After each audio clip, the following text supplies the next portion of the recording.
ഈ സൂപ്പർമാൻ്റെ കഥാപാത്രത്തിന് ഒരു പ്രത്യേകതയുണ്ട്. ഒരു 2000-ന് മുമ്പുള്ള ജനറേഷന് സൂപ്പർ ഹീറോകളുടെ ലോകത്തേക്കുള്ള വാതിൽ തുറന്നു കൊടുത്തത് സൂപ്പർമാനായിരുന്നു. സ്പൈഡർമാനും അയൺമാനും ബാക്കിയുള്ള കഥാപാത്രങ്ങളുമൊക്കെ നമുക്കിടയിൽ വലിയ ഫേമസ് ആവുന്നതിന് മുമ്പ് കോമിക് ഹീറോ എന്ന് പറഞ്ഞു കഴിഞ്ഞാൽ ഒരു വലിയ വിഭാഗം ജനങ്ങൾക്ക് സൂപ്പർമാനായിരുന്നു. വളരെയധികം കണക്ട് ചെയ്യപ്പെട്ട, ഇന്ത്യയിലും കേരളത്തിലുമൊക്കെയുള്ള ജനങ്ങളോട് വളരെ കണക്ട് ചെയ്യപ്പെട്ട ഒരു കഥാപാത്രമാണ് സൂപ്പർമാൻ. ആ സൂപ്പർമാൻ്റെ ഇപ്പോൾ ലേറ്റസ്റ്റായിട്ട് വന്നിരിക്കുന്ന പടമാണ് സൂപ്പർമാൻ 2025. ഈ ചിത്രത്തിലേക്കാണ് നമ്മളൊന്ന് പോകുന്നത്. ഈ ചിത്രത്തിൻ്റെ ഡീറ്റെയിൽസ് നോക്കുകയാണെന്നുണ്ടെങ്കിൽ ഇത് ജെയിംസ് ഗണ്ണാണ് ഡയറക്റ്റ് ചെയ്തിരിക്കുന്നത്. അദ്ദേഹം guardians of Galaxy, suicide squad തുടങ്ങിയ സിനിമകളുടെ ഡയറക്ടറാണ്. ഡേവിഡ് കോറൻസ്വിറ്റാണ് ഇതിൽ സൂപ്പർമാൻ്റെ റോളിൽ വന്നിരിക്കുന്നത്. ഇത് DC ഫിലിം യൂണിവേഴ്സിൻ്റെ ആദ്യത്തെ ചിത്രമാണ്. DC ഫിലിം യൂണിവേഴ്സ് എന്ന് പറഞ്ഞൊരു ഒരു സെറ്റ് ഓഫ് പടങ്ങൾ വരുന്നുണ്ട്. അതിൽ ആദ്യത്തെ സിനിമയാണ് ഇത്. മാർവലിൻ്റെ അവഞ്ചേഴ്സ് പോലെ ഒരു DC ഫിലിം യൂണിവേഴ്സ് ബിൽഡ് ചെയ്യുന്നുണ്ട്. അപ്പോൾ ഈ സിനിമയുടെ ഒരു വൺ ലൈനിലേക്ക് നമ്മൾ പോവുകയാണെന്നുണ്ടെങ്കിൽ വളരെ യുദ്ധക്കൊതിയനായ ഒരു വില്ലനുണ്ട്. ഈ വില്ലൻ 2 രാജ്യങ്ങളെ തമ്മിൽ അടുപ്പിക്കാനായിട്ട് ശ്രമിക്കുകയാണ്. അപ്പോൾ ഇയാൾക്ക് ഇതിൻ്റെ കുറച്ച് കൂടുതൽ ലക്ഷ്യങ്ങളൊക്കെ ഉണ്ട്. അതിനോടൊപ്പം തന്നെ വേറെ കുറേ ഈവൻറ്റുകളൊക്കെ നടക്കുന്നുണ്ട്. അപ്പോൾ ഇതിൽ നിന്നെല്ലാം മനുഷ്യരാശിയെ രക്ഷിക്കാനായിട്ട് വരുന്ന സൂപ്പർ ഹീറോയാണ് നമ്മുടെ സൂപ്പർമാൻ. ഇത് വളരെ സിമ്പിളായിട്ടുള്ള പ്ലോട്ടാണ്, പക്ഷേ നല്ല രീതിയിൽ എക്സിക്യൂട്ട് ചെയ്തിട്ടുണ്ട്. വളരെ എൻഗേജിങ് ആയിട്ട് എക്സിക്യൂട്ട് ചെയ്തിട്ടുണ്ട്. ഏതാണ്ട് 2-2.25 മണിക്കൂറാണ് ഇതിൻ്റെ റൺ ടൈം. ഒരു സെക്കൻഡ് പോലും ബോറടിക്കാത്ത രീതിയിൽ ഈ പടം ഇതിൻ്റെ ഒരു സ്റ്റോറി ടെല്ലിംഗ് രീതി വർക്കൗട്ട് ചെയ്തിട്ടുണ്ട്.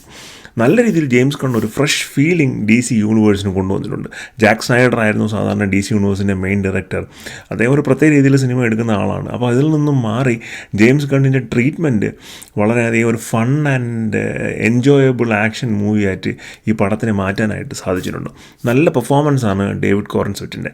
അദ്ദേഹം ട്രെയിലർ വന്നപ്പോൾ ഇദ്ദേഹം സൂപ്പർമാൻ സാധിക്കുമോ, ഇയാൾ സൂപ്പർമാനായ കൊള്ളാമോ, അങ്ങനെയൊക്കെയുള്ള ഒരുപാട് ഫോറത്തിലും മറ്റും ഒരുപാട് ഡിസ്കഷൻസ് വന്നിട്ടുണ്ടായിരുന്നു. പക്ഷേ അതിനെല്ലാം തകർത്ത് തരിപ്പണമാക്കി ഗംഭീരമായ പെർഫോമൻസാണ് അദ്ദേഹം സൂപ്പർമാനായിട്ട് കാഴ്ചവെച്ചിരിക്കുന്നത്. ഒരുപാട് സബ് ക്യാരക്ടേഴ്സ് ഉണ്ട്. Terrific, green lantern, hug girl, അങ്ങനെ ഒരുപാട് ക്യാരക്ടേഴ്സ് പടത്തിൽ വരുന്നുണ്ട്. അവരുടെയൊക്കെ റോളും ആ കഥാസന്ദർഭങ്ങളും ഒക്കെ നല്ല രീതിയിൽ കോർത്തിണക്കി ചെയ്തിട്ടുണ്ട്.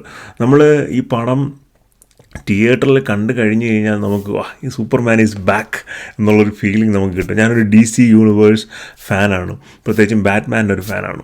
പക്ഷേ ഈ പടം കണ്ടു കഴിയുമ്പോൾ സൂപ്പർമാൻ ഈസ് ബാക്ക് എന്നുള്ളൊരു ഫീലിംഗ് നമുക്ക് കിട്ടും. ആ ഒരു, ഞാൻ പറഞ്ഞല്ലോ, 2000 മുമ്പുള്ള ജനറേഷന് സൂപ്പർമാൻ എന്ന് പറഞ്ഞു കഴിഞ്ഞാൽ ഒരു പ്രത്യേക സ്ഥാനമുള്ളൊരു സൂപ്പർ ഹീറോയാണ്.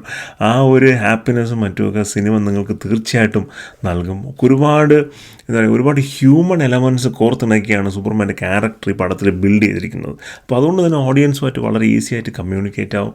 ആക്ഷൻ സീക്വൻസുകൾ ഗംഭീരമാണ്. ബാക്ക്ഗ്രൗണ്ട് മ്യൂസിക്, എഡിറ്റിങ്, സിനിമാറ്റോഗ്രാഫി, അതിൻ്റെ കളർ ഗ്രേഡിങ്, എല്ലാ ടെക്നിക്കൽ മേഖലയെല്ലാം ടോപ്പ് നോച്ചാണ്. അപ്പോൾ എല്ലാം കൊണ്ടും ഈ സമ്മറിൽ ഇറങ്ങിയതിൽ വച്ചിട്ട് ഏറ്റവും മികച്ച ചിത്രമെന്ന് ഒരു സംശയവും കൂടാതെ വിളിക്കാവുന്ന ഒരു സിനിമയാണ് സൂപ്പർമാൻ. തീർച്ചയായും തിയേറ്ററിൽ തന്നെ പോയി കാണുക. IMAX കംപ്ലീറ്റ്ലി വെർത്താണ്. ഞാൻ IMAXിനാണ് ചിത്രം കണ്ടത്. IMAX കംപ്ലീറ്റ്ലി വെർത്താണ്, അതിൻ്റെ വിഷ്വൽസും സീക്വൻസും എല്ലാം തന്നെ. പിന്നെ സിനിമയ്ക്ക് 2 പോസ്റ്റ് ക്രെഡിറ്റ് സീനുണ്ട്. ആദ്യത്തെ ഒരു സീനുണ്ട്, പിന്നെ എല്ലാം എഴുതി കാണിച്ചതിന് ശേഷം വീണ്ടും ഒരു സീനുണ്ട്. 2 സീനും കഴിഞ്ഞതിന് ശേഷം മാത്രം തിയേറ്റർ വിടുക. പിന്നെ സൂപ്പർമാനെക്കാളും കൈയ്യടി കിട്ടുന്ന വേറൊരു കഥാപാത്രം ഈ സിനിമയിലുണ്ട്. ഞാൻ ആ കഥാപാത്രത്തിൻ്റെ പേരും അതിൻ്റെ ഡീറ്റെയിൽസും ഒന്നും തന്നെയും പറയുന്നില്ല.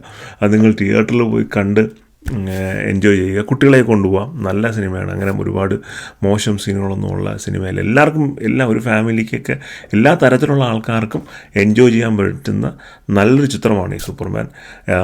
വളരെ വളരെ DCയുടെ ഫാൻ എന്ന് പറഞ്ഞ പോലെ ഈ സിനിമ കണ്ട് സൂപ്പർമാൻ ഈസ് ബാക്ക് എന്നുള്ളൊരു ഫീലിംഗ് കിട്ടിയതിൻ്റെ വലിയ സന്തോഷം എനിക്കുണ്ട്. അപ്പോൾ നിങ്ങൾ തീർച്ചയായിട്ടും ചിത്രം തിയേറ്ററിൽ തന്നെ പോയി കാണുക. കണ്ടിട്ട് നിങ്ങളുടെ അഭിപ്രായങ്ങൾ കമൻറ്റ് ചെയ്യുക. വീഡിയോ പറ്റിയുള്ള നിർദ്ദേശങ്ങൾ നിങ്ങൾ കമൻറ്റ് ചെയ്യുക. അപ്പോൾ മറ്റൊരു വീഡിയോ ആയിരിക്കും. ബൈ.